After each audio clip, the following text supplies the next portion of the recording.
د نور احمد لکنوال په زړه پورې توپ اچونه خو ګجرات لوبډله یې له ماتې ونه ژغورل. د آی پي ایل په 52مه لوبه کې ار سی بي لوبډلې ګجرات لوبډلې ته ستره ماته ورکړه. ګجرات لوبډلې په لومړۍ توپوهنې سره ډیر کم هدف وټاکه چې ار سی بي لوبډلې په ډیرې اسانۍ سره ترلاسه کړ. د ار سی بي لپاره ویرات کوهلي او پاپ ډوپلیسي زبردسته ښکلې لوبه ترسره کړه او ګجرات لوبډلې ته یې په 4 ویکټو ستره ماته ورکړه. د دې لوبې په پیل کې ار سی بي لوبډلې د لوبې پچه وګټل، په خپله د ګجرات پر وړاندې د توپ اچونې پریکړه وکړه.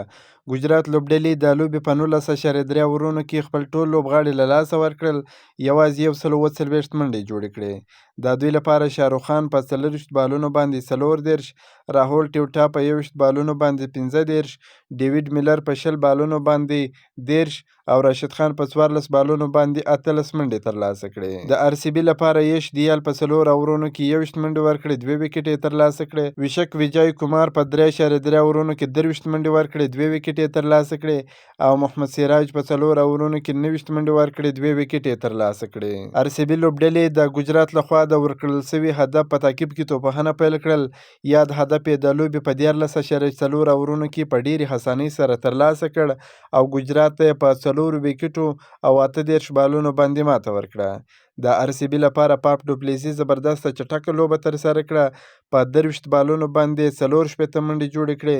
ویرات کوهلي په 27 بالونو باندې 42 منډې جوړې کړې او دینیش کارتیک په 12 بالونو باندې 21 ناسوځېدلې منډې جوړې کړې. د ګجرات لپاره جوشوا لیټلي په 4 اورونو کې 45 منډې ورکړې، 3 ویکټې یې ترلاسه کړې. نور احمد په 4 اورونو کې 23 منډې ورکړې، 2 ویکټې یې ترلاسه کړې او راشد خان په 1.4 اورونو کې 25 منډې ورکړې، کمه ویکټه یې نه کړه ترلاسه. ار سی بي لوبډلې 4مه بریا خپله کړه او ګجرات لوبډلې اوومه ماته وخوړل. دواړو لوبډلو 11 لوبې ترسره کړې دي، 4 یې ګټلې دي، 8 بایللې دي، 8 پوینټه لري.